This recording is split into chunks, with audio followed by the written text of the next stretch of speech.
आज की जो हमारी गुफ्तगू है वो बहुत सारे लोगों के सवाल का जवाब है। आप जानते हैं कि हम वोटों और जमहूरियत के मुखालिफ हैं। हम जमहूरियत को इस्लाम की ज़िद समझते हैं। तो अक्सर व बेशतर हमारा तो मिशन ये है कि कुफर जो है उसकी धज्जियाँ उड़ाना, जो इस्लाम के मुखालिफ चीज़ें उनका रद्द करना, ये हमारा तुर्रा इम्तियाज़ है। तो हमने जब ये बयान लगाया चंद दिन कबल, या हमारे दीगर साथी हैं जो वो भी अल्हम्दुलिल्लाह ताला जो है वो उनका हर बयान जो होता है, कोई भी बयान ऐसा नहीं होगा जिसमें वो जमहूरियत या वोटों की मुखालफत ना करते होंगे, कुफर की चीखें ना निकालते होंगे, बातिल की चीखें ना निकालते होंगे। तो अल्हम्दुलिल्लाह ताला जब हम ये बात करते हैं कि जमहूरियत और वोटों के ज़रिए कभी भी इस्लाम नहीं आ सकता, इस्लाम का जाना यकीनी होता है, आना ज़न्नी भी नहीं होता। यानी जो बंदा जमहूरियत और वोटों के ज़रिए इस्लाम लाने निकलेगा उसका अपना जाना तो यकीनी है, अपना जाना, लेकिन लाना जो है जमहूरियत और वोटों के ज़रिए लाना, इस्लाम नाफिज करना, ये ज़न्नी भी नहीं है।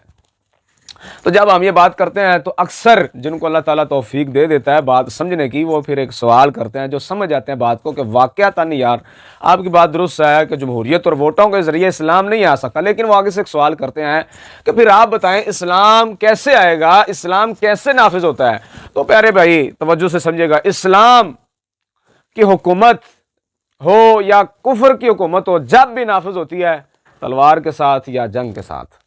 जब भी नाफिज होगी तलवार के साथ होगी, जंग के साथ होगी। और दूसरी चीज़ जो मुसलमानों के साथ ख़ास है वो आज़ाब, कि मुसलमानों की जब भी हुकूमत बनती है या तो वो जिहाद के साथ बनती है, तलवार के साथ बनती है, जंग के साथ बनती है, या तो फिर अल्लाह के अजाब के साथ बनती है। मिसाल देता हूँ, सैयदना मूसा कलीम अलैहिस्सलातु व तस्लीम के ज़माना के अंदर हुकूमत फ़िरौन की थी, मुसलमानों के पास ताकत नहीं थी कि वो फ़िरौन के साथ जिहाद करते। अल्लाह जल्ला शानहू ने सैयदना मूसा अलैहिस्सलाम से फरमाया, मूसा तुम सब्र फरमाओ, तुम सब्र इख्तियार करो। अल्लाह जल्ला शानहू ने वक़्त आने पर फ़िरौन और फ़िरौनियों को गर्क फरमाया और हुकूमत सैयदना मूसा अलैहिस्सलाम की आ गई। हमारे करीम आका सल्लल्लाहु अलैहि वसल्लम के ज़माना मुबारक के अंदर हुकूमत तो किसी की नहीं थी, छोटे छोटे कबीले थे, कबीलों के सरदार थे। आप अलैहिस्सलाम को जिहाद का हुक्म दिया गया, और वो भी ऐलान नबूवत फरमाते ही नहीं, बल्कि जब आप अलैहिस्सलाम के साथ अफराद मिले, कुछ ताकत जमा हुई, तब जाकर आप अलैहिस्सलाम को जिहाद का हुक्म दिया गया। तो फिर आप अलैहिस्सलाम ने जिहाद फरमाया। जिहाद फरमाने के बाद आप अलैहिस्सलाम की हुकूमत, दीन की हुकूमत का निफाज हुआ। तो तारीख का आप मुशाहदा करें, तारीख को आप पढ़ें, तारीख का जब भी आप मुताला करेंगे तो हुकूमत जब भी आपको बनती नजर आएगी, मुसलमानों की इन दो चीज़ों में से किसी एक के साथ बनती नजर आएगी, या तो अल्लाह के अजाब के साथ या तो जिहाद के साथ। अब देखें, मैंने बात की है कि हुकूमत खा मुस्लिम हो खा काफिर हो, वो तलवार के साथ बनती है, जंग के साथ बनती है, जंग के साथ बनती है, जंग के साथ बनती है। अब कुफार की हुकूमत, अब बर्रे सगीर के अंदर हर बंदा ये कहता है कि यहाँ अंग्रेजी कानून है, अंग्रेजी तालीम है, अंग्रेज़ों की हुकूमत है, बस नाम मुसलमानों का। हर बंदा कहता है, खा वो पढ़ा लिखा हो जैसा भी हो, वो ये कहता है, उसके मुंह से आप ये जुमले सुनेंगे, यार अंग्रेज़ों की हुकूमत है, अंग्रेज़ों का निज़ाम है, अंग्रेज़ों का कानून। हर बंदा एक गल करता नजर आएगा। तो बात ये करना चाहता हूँ कि जिस तरह इस्लाम की हुकूमत जब बने तलवार के साथ बनती है, जंग के साथ बनती है, इसी तरह हमारे बर्रे सगीर के अंदर हम मुसलमानों की मुगलिया सल्तनत थी, सल्तनत मुगलिया। उसको गिराया किसने? बरतानिया के अंग्रेजों ने। किसके साथ? वोटों के साथ, जमहूरियत के साथ? अरे भाई नहीं, जंग के साथ गिराया उन्होंने। हमारे अरब के अंदर, तुर्की के अंदर, मिस्र के अंदर, उधर के जो मुल्क थे उस वक्त, उन पर हुकूमत हमारी सल्तनत उस्मानिया थी। वहां बरतानिया ने हमारी उस अजीम सल्तनत को गिराया वोटों के साथ, जमहूरियत के साथ? भाई नहीं, तलवार के साथ। तो जब भी हुकूमत बनेगी, खा वो काफिर हो खा मुस्लिम हो, तो वो तलवार के साथ बनेगी, जंग के साथ बनेगी। ये मिसाल है आपके सामने। इकबाल नहीं फरमाते, ऐसी कोई दुनिया नहीं अफलाक के नीचे कि बेमार का हाथ आए जहां तख्ते जमो कैद। फरमाते हैं कि ऐसी कोई भी दुनिया नहीं अफलाक के नीचे कि जहां मार्के के बगैर, मैदान के बगैर तख्त जो है वो हाथ में आए, खा वो काफिर हो खा वो मुसलमान हो। हमेशा हुकूमत बनाने के लिए मार के लगाने पड़ते हैं, खून पेश करना पड़ता है, तब जाकर हुकूमत बनती है। तो इस वक्त हम मुसलमानों के पास ताकत नहीं है जिहाद करने की, और ना ही हमें शरीयत ये मुतालबा करती है हमसे कि हम जिहाद करें, काफिरों से लड़ें। इस वक्त शरीयत हमसे ये मुतालबा करती है कि हम तागूत तागूती निज़ाम जो है उसका इनकार करें, दिल से इनकार करें और अल्लाह जल्ला शानहू की बारगाह में मुखलिस होकर हम इस्लाम पर चलकर कामिल तरीके से ईमान कबूल करके हम अल्लाह जल्ला शानहू की बारगाह में दुआ करते रहे, या अल्लाह के इस तागूत के निज़ाम को, तागूत की हुकूमत को अल्लाह तो बर्बाद फरमा। हमारे पास ताकत नहीं है जिहाद करने की और ना ही हमसे शरीयत मुतालबा करती है। इस वक्त अगर हम मरते हैं तो कल क़यामत वाले दिन हमसे यह सवाल नहीं होगा कि तुमने आया हुकूमत इस्लाम नाफिज की या नहीं की। भैया हमारे पास ताकत ही नहीं है। तो जब ताकत नहीं है तो अल्लाह ताला जिस चीज की मुसलमान के पास ताकत ना उसका बोझ नहीं डालता। तो यह बात थी कि हुकूमत नाफिज कैसे होती है, बनती कैसे है। अब आगे जो बात आती है वो ये है कि बनने के बाद चलती कैसे है। तो याद रखें, हुकूमत खा काफिर हो खा मुस्लिम हो, वो बनती तलवार के साथ है, जंग के साथ है और चलती तालीम के साथ है। इसी वजह से बरतानिया के अंग्रेजों ने यहां बर्रे सगीर के अंदर हमारी सल्तनत मुगलिया को गिराने के बाद अपनी तालीम वो यहां छोड़कर गए हैं। अब मैं आपको स्कूल की 8वीं की किताब तारीख की 8वीं की किताब उससे मैं जनाब को पढ़कर सुनाता हूं। बरतानवी हुकूमत की तालीमी पॉलिसी, अब इसका सफ़र नंबर 4 है। यह कहते हैं बरतानवी हुकूमत ने बर्रे सगीर पाक हिंद में बाकायदा तालीमी निज़ाम कायम किया जिसकी नजरियाती बुनियाद अंग्रेज माहिरीन तालीम ने फराहम की। इस कोशिश में लॉर्ड मैकाले और चार्ल्स वुड के नाम अहम समझे जाते हैं।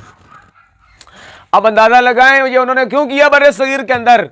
उनको पता था एक होता है क़याम हुकूमत, वो हम कर चुके हैं, मुसलमानों से इनकी हुकूमत छीन चुके हैं। अब हमने जो इनसे हुकूमत को छीना है अब उसको चलाना है। तो चलाने के लिए उन्होंने यहां अपनी तालीम छोड़ी। अब सुने, ये स्कूल की किताब है, आपके पास अकल नहीं है, लकीर के फकीर, आप बात को समझते नहीं है। सारा कुछ अगर आपने समझना हो तो आप इन्हीं स्कूल की किताबों से समझ सकते हैं।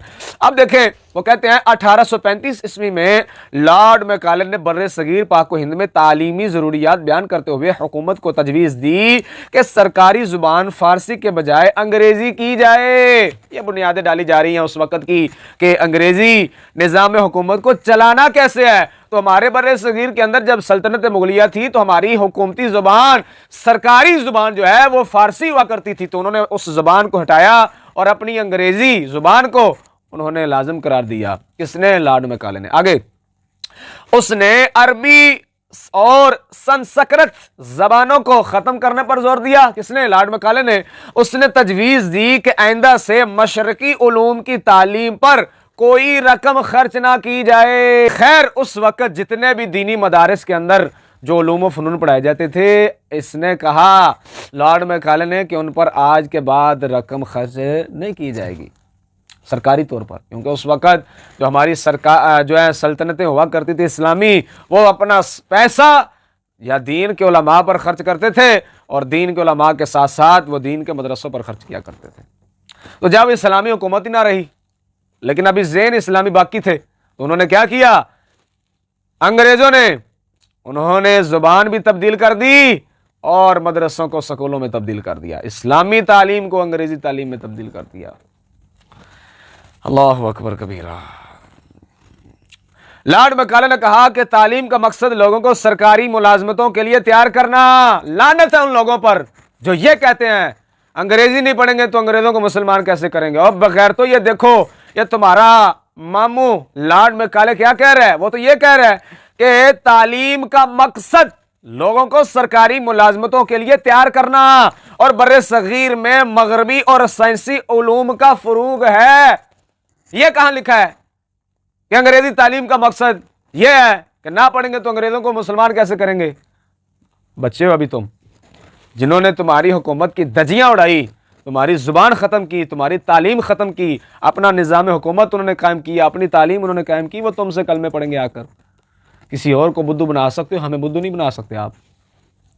उसने बड़े सगीर की मकामी जुबानों की बजाय अंग्रेजी जुबान को जरिया तालीम बनाने पर जोर दिया। किसने?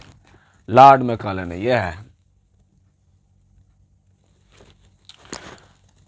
अब यकीनन आप इस बात को समझ गए होंगे कि हुकूमत जब भी बनेगी तलवार के साथ, जंग के साथ, मुसलमानों पर अल्लाह अगर रहम फरमाए, अगर हकीकी मुसलमान हो, दर्द दिल रखने वाले हों, तो अजाब नाजिल फरमाए और काफरों की हुकूमत को गर्क फरमाए, हुकूमत मुसलमानों की आ जाए।